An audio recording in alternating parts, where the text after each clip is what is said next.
I'm not gonna lie, Persona 5 is one of my favorite games ever. I've been playing this game for about a decade, and it has helped me get through some very bad times in my life. I'm very passionate about this game. It is one of my favorite Persona games. It's either that, it's either this or Persona 3. I did play Persona 2. I didn't like it that much because the characters and story in Persona 2 are fine, but I don't vibe with Persona 2's slow and easy gameplay. Persona 5 isn't really that challenging, but the gameplay is so fast and fun that I don't really mind it being that easy. So, that being said, I will say that I do have a strong passion towards this game. And then I see this kind of video right here.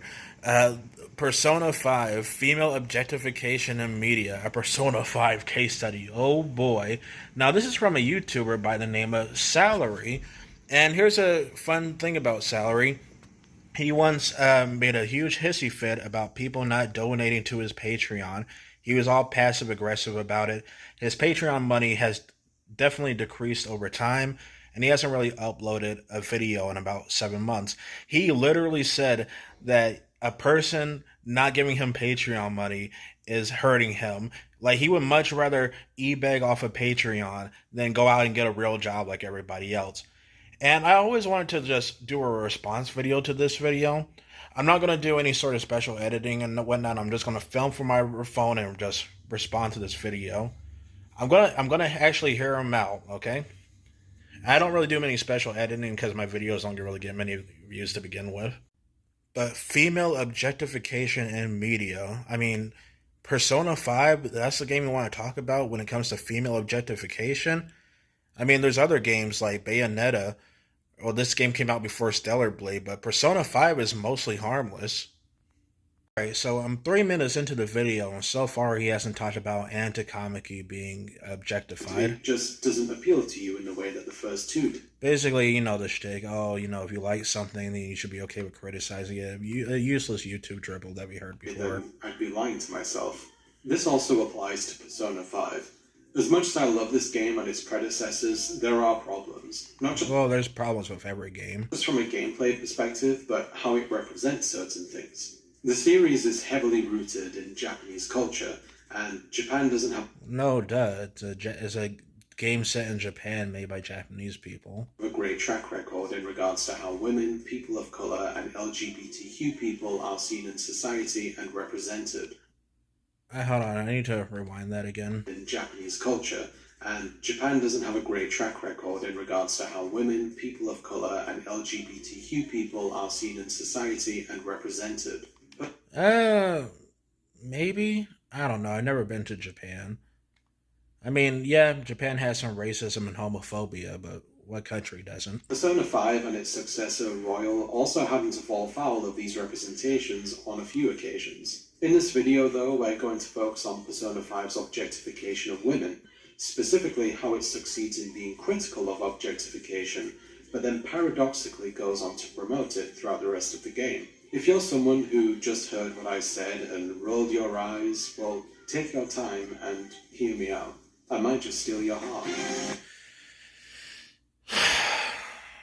That pun was way worse than what you just said. The Persona franchise, I've included a timecode in the description if you want to skip this section.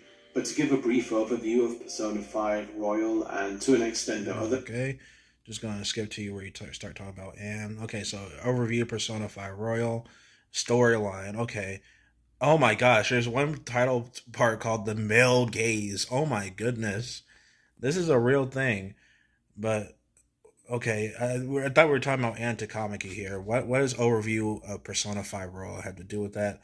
And you're just going to summarize the story like every other video essay.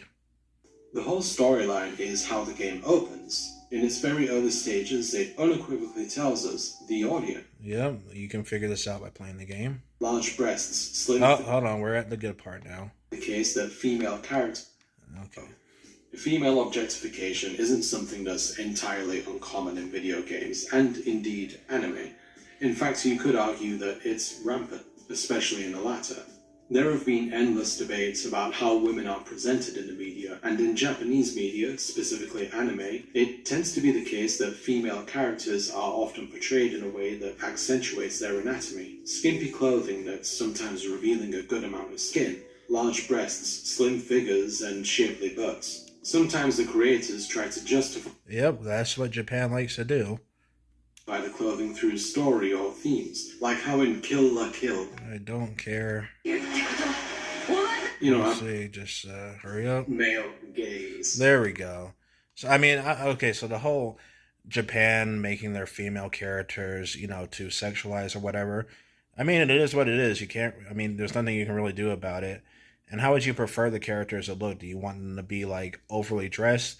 Do you want them to wear like a Muslim outfit, like a big old hijab or something like that? Do you want them to be like fat feminists or something like that? Do you want them to look like fat Americans? I don't know. I don't know what this guy wants female characters to look like. This theory was created by feminist film critic Laura Mulvey. She claimed that the male gaze is when women in film, and by extension all visual media, are portrayed through the lens of a heterosexual male. The same thing can actually apply towards men as well, but notice how nobody claims that there's something called the female gaze. No, it's just men. Only men do this, not women. Men cannot be sexually harassed at all. This occurs via three perspectives, one through the eyes of the creator, one through the male characters within the media in question, and lastly, the perspective of the audience. Because all forms of media are largely dominated by men, it means that the way we see women in media as a whole has created a standard in how they are represented. Why does nobody complain about this towards men? I mean, Batman looks super sexy, Superman looks super sexy, Iron Man looks super sexy, but no, just a woman. Let's just focus on the objectification of women in media. And that standard has been set by men. Some people argue that even within media made by female producers, the male gaze can still be present, as their works may have been influenced by male-produced media, thus perpetuating the standard created by men. I'm not really sure, how characters looking good is like a male gaze type of thing. Like, what do you want? Do you want the characters to look fat and overweight or something? Only as Kamoshida's Palace, we get an example of the male gaze. When characters in Persona 5... Kamoshida's Palace is not the example of the male gaze. Kamoshida's Palace is literally a horrific representation of what goes through the mind of a rapist. It's not just male gaze. I've awakened to their powers, or their persona. They undergo a transformation where they're given an outfit which is supposed to represent them. Akira and Ryuji are the first to awaken. You call him Akira. But one thing I want to point out here, though, is that Takamakis outfit there's a whole representation of Takamakis outfit being empowering and whatnot. But however, I mostly see Takamaki's outfit as a reference to Catwoman. For whatever reason, Persona 5 has some references to Batman. Joker, for example, is named after Joker from the DC Comics. Also, he wears black just like Batman. The hacker character, Futaba, she's called Oracle. And there's some other Batman references that I'm probably not remembering right now. Both of them were out. I mean, Ryuji's Black Mask could also be, a reference to Black Mask from the DC Comics as well. It's designed to show you how cool and tough they are. Prominent angular features and hints that they offer some kind of protection. Anne, however, is bestowed with this as an outfit. Yeah, it's a thief outfit. She's supposed to look like Catwoman from, the DC Comics and whatnot. I don't see the issue with this outfit. In fact, most normal people in general don't see the issue with this outfit. I also like Anne's persona. Like, her persona is literally a woman stepping on some men, and that's pretty funny. Yes, the character who is being objectified by the game's current antagonist is given a skin-tight leather catsuit. And okay, so if someone gets objectified, that means they can't really, wear a catsuit or something and, show their own version of empowerment, and ends up kicking Kamoshida's ass anyway. So what's your issue? Accentuates the bust. It also has a zipper, which really... I never even really thought about Anne's bust until you brought it up. It has to be uncomfortable. right? No, she's not uncomfortable at all. In that universe the characters go into, when their outfits change, they're not uncomfortable at all with what they're wearing. Yuji comments upon how Anne looks by saying, "But damn!" Yeah, that makes sense. Ryuji is a teenager, and he's seeing Anne dressed like that. Yeah, that's a reasonable reaction. And when deciding upon a codename for her, one of the options is Sexy Cat. Yeah, that's a joke. That okay? These are all jokes. I mean, Cat Girl, Kitty Woman, and Sexy Cat. These are all lame names to give Anne's code name. So I don't see the issue with Sexy Cat being an option. That's a dumb joke. And even then, it doesn't even matter because Anne doesn't choose any of these options anyway. However, it's a I'm glad this person's Patreon has pretty much hit the dumps. throwaway option, as Anne's codename is Panther by default. I also want to mention that outside of school and fighting Freudian foes, Anne is a part-time model. And okay, you're just saying what people who will play the game would already know. The game makes it clear that Anne is an attractive young woman that catches the eyes of many people, and she's aware of it too. She understands that beauty has value and wants to develop a career in Yep, that's our character. which she can make money from her genetic blessings. There are many arguments within feminist Wait, making money from her genetic blessings. I mean, genetic blessings? I'm pretty sure anyone can become a model, if they bother putting time into it, like eating appropriately, not being too fat, theory that claim modeling in itself is a form of exploitation, that much like the rest of media, it's subject to the male gaze, and the choice of models and fashion that they wear Male gaze at it again. Jesus Christ. are chosen. Okay, so apparently now if a character is a model or something, that's part of the male gaze. Okay, I guess Kiryu in Yakuza 2, when he had to do that modeling sub-story, he became part of the male gaze. Ooh. To appeal to men. Some claim that it's empowering, in that giving women a platform in which they can influence culture moves the power balance closer to their favor. This video is super But boring. you could also argue that in a society that's dominated by the patriarchy, women may have to lie to themselves that they're reclaiming their sexuality in order to more comfortably pander to the male gaze, which is honestly a super depressing take, and personally, I don't subscribe to it. It's a huge topic that's been discussed for about a century now, and I won't get into it here, but the point is, Anne has chosen this path. She decided that she is fine with the world admiring her for her beauty, and she knows how people see her. I don't see anything wrong with that. What, is being a model bad or something? I'm sure that some people would argue that because Anne is accepting of the world seeing her as a beautiful person, then we as an audience shouldn't see it as a problem when the game does so too. The problem here, though, is that when the game objectifies her, it's done to titillate the audience. How? When? Who? Even on occasions where she expresses that she doesn't consent to be Anne only freaks out when she realizes what that outfit is once. And that was just the beginning phases.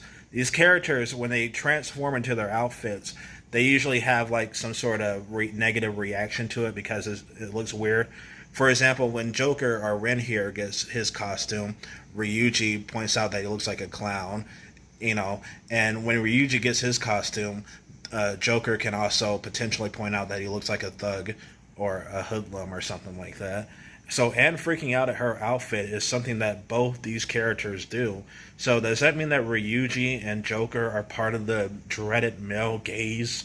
objectified. Of course not, though, because apparently men can't be affected by male gaze or any sort of gaze whatsoever, according to Two Salary. notable instances being during a fireworks festival cutscene where the boys peep at Anne showing her leg. Okay, I'm sorry that teenagers are being teenagers, and to be fair here, Anne does, yell at Ryuji about that.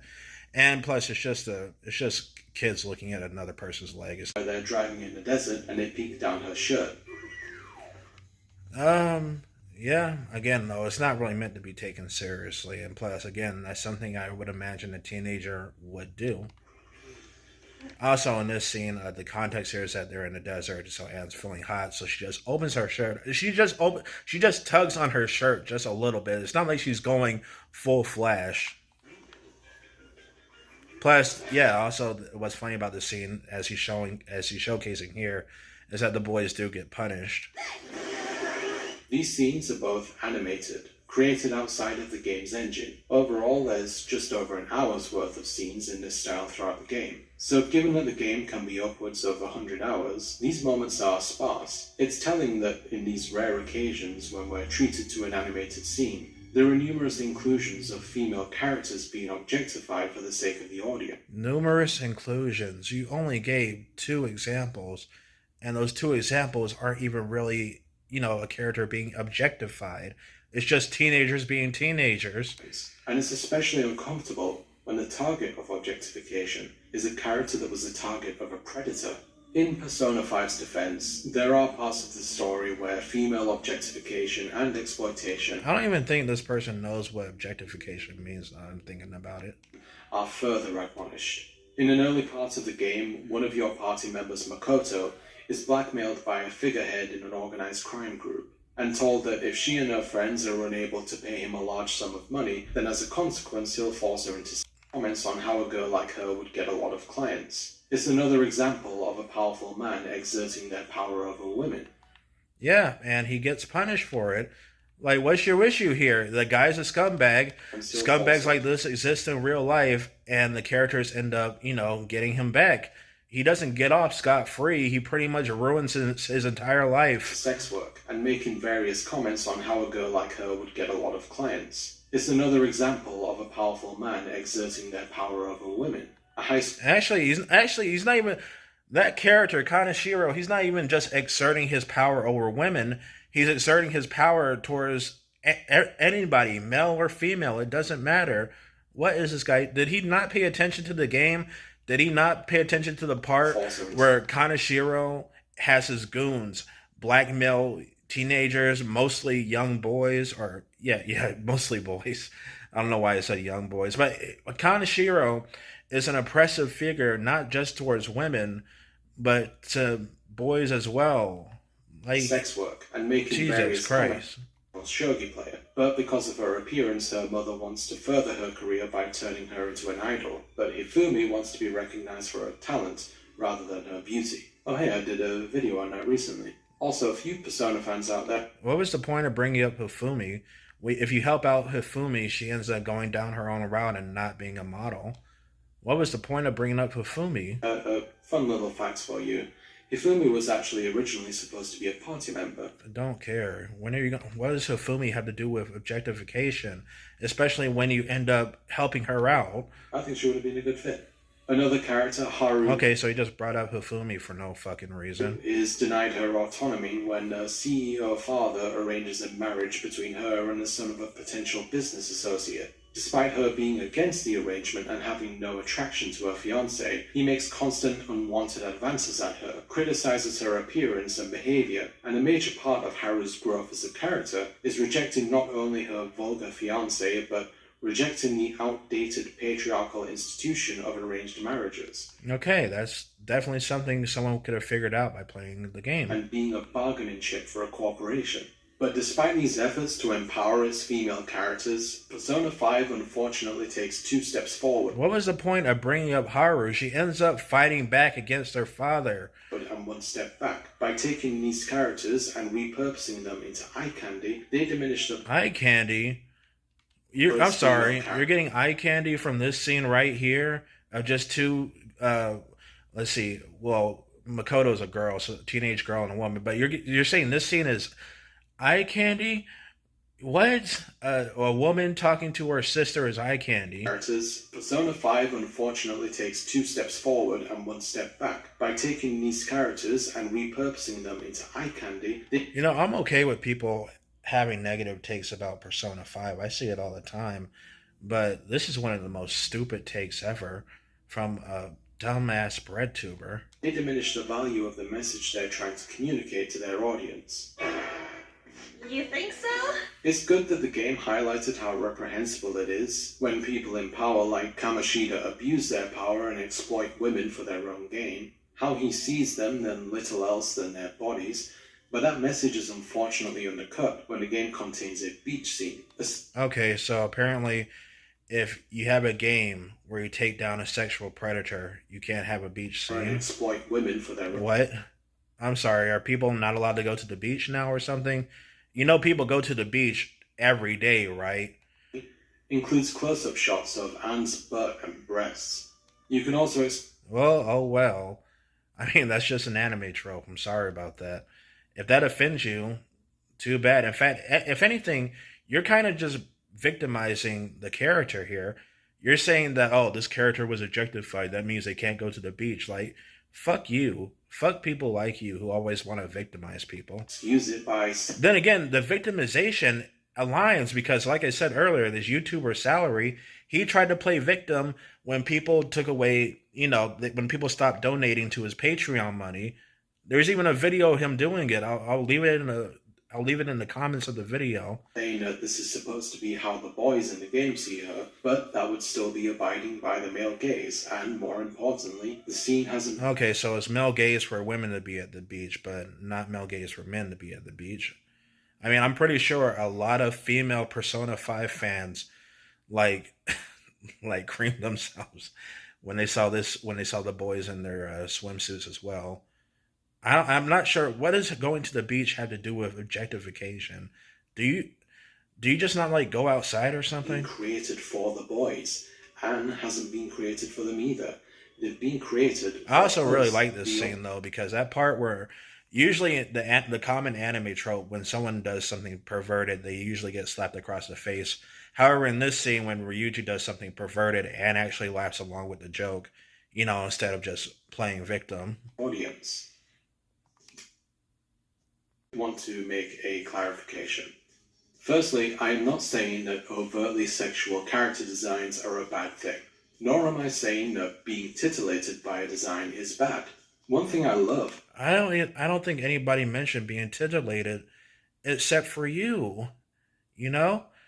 About the Persona series is the fantastic character designs. In fact, I would go as far as to say that the lead character. Alright, so we got Persona 5 LARPing.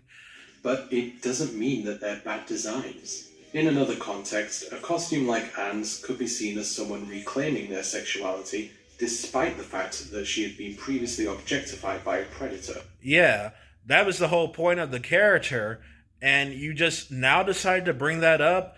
You spent like 10 plus minutes trying to make it look bad.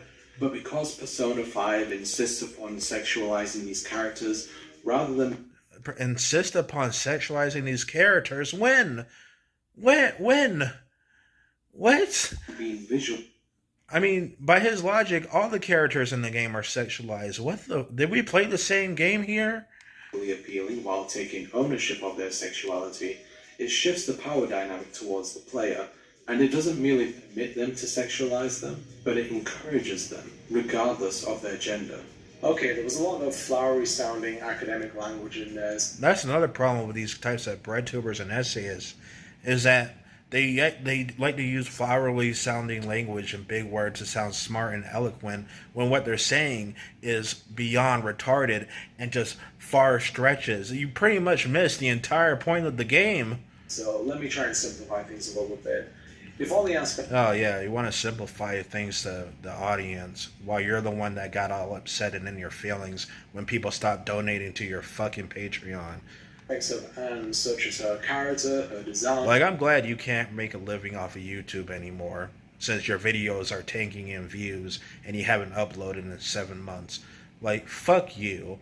Fuck you. Her costumes and even a storyline between her and Kamoshida remained intact, then it would help recontextualize her character. It would mean that how she looks represents who she is, and give her autonomy and full ownership over her appearance, rather than part of her existing to titillate the audience.